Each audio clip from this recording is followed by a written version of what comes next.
मैं पहले ही कह चुका था और मैंने पहले ही कह दिया था उस वक्त भी, आज से कोई मेरा ख्याल है कि 2-3 हफ्ते पहले की बात है, कि इमरान खान और जहांगीर तरीन के मुकदमों में नवाज शरीफ को ही डिस्क्वालीफाई दोबारा किया जाएगा, और हूबहू वही हुआ है। ये अपना इस तरह का जो इंसाफ है कि इनके लिए कुछ और मेरे लिए कुछ, ये नहीं चलेगा पाकिस्तान में, और हम इसके खिलाफ भरपूर तहरीक चलाएंगे मुल्क के अंदर। और देखें, और ये जो नजरिया ज़रूरत शुरू हुआ है पिछले 50-60 साल पहले से, अब उसका अंजाम इंशाल्लाह उसका अब आने वाला है। कि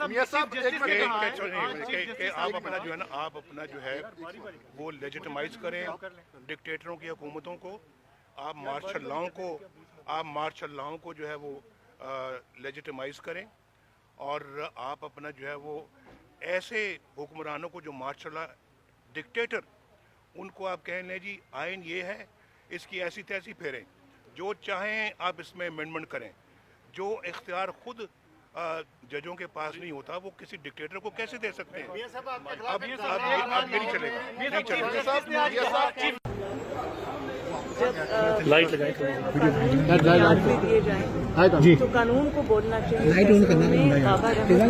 उनको इतनी सफाई देने की जरूरत क्यों पेश आई थी जस्टिस को? यही मैं आपसे कह रही हूँ कि जब फैसले जो हैं वो कानून को सामने रख दिए जाते हैं, जब फैसले कानून की बुनियाद पर दिए जाते हैं, तो फिर ना उनकी तशरीह की जरूरत पड़ती है, ना उनकी तस्दीक की जरूरत पड़ती है, और ना ही इजाफी नोट की जरूरत। मरियम नवाज शरीफ साहिबा, मैडम आप मीडिया से बात किया करें।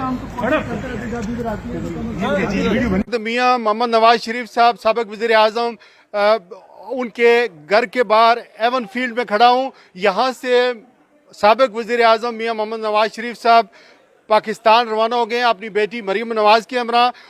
उन्होंने यही कहा है कि वो पाकिस्तान जा रहे हैं और उन कुफ्तों का मुकाबला करेंगे, उनके खिलाफ तहरीक चलाएंगे जिन्होंने उनकी हुकूमत ख़त्म की, और उनकी जो मुल्क के लिए जो है वो काम करेंगे, और किसी किस्म का कोई समझौता नहीं करेंगे। उनका ये भी कहना था कि जो लोग पाकिस्तान को तरक्की करते हुआ नहीं देख सकते, वो जो है वो इस तरह के हरकत करते हैं। फिर उनका ये भी कहना था कि इमरान खान के फैसले में जो है वो जजों ने, जो अदलिया है उसने जानबदारी बरती है, और मुझे एक अकामे पे निकाला जबकि उसकी डिस्क्वालिफिकेशन भी होनी चाहिए थी, और हम तवक्को कर रहे थे कि इसी तरह का फैसला आएगा। शिराज खान, ब्यूरो चीफ, रोज न्यूज़, UK, लंदन।